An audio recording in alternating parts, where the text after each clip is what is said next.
Alright, I'm glad you guys are here. I think these are fun. We need to complete factor these. So this isn't completely factored and neither is this. This one, if I completely factor one, this one's the difference of two squares. Attention students, sophomore class, there will be a work day today. After school, meet at the ASD room. Sophomore class, for the work day, is the ASD room. So when I factor this one, I get x plus 1 and x minus 1. When I factor this one with my diamond problem, I've got 1 and negative 2. So negative 1 and negative 1 would factor it, which would give us x minus 1 and x minus 1. So technically, I've got, what, 1, 2, 3, 4 for my degree.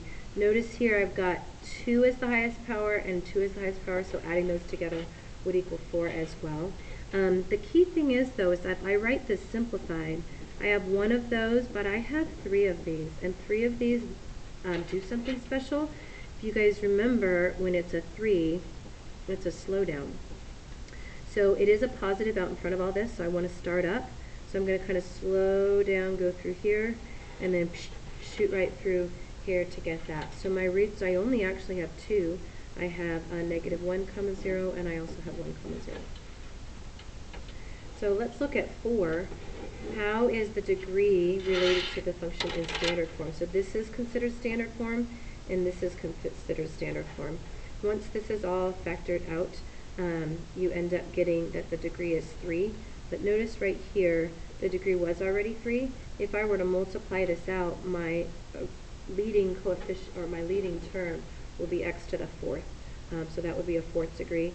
Here, when I multiply it out, when I factor it all out, I'm going to get, again, to the 4th power as well. So it's in the standard form, it's the highest degree.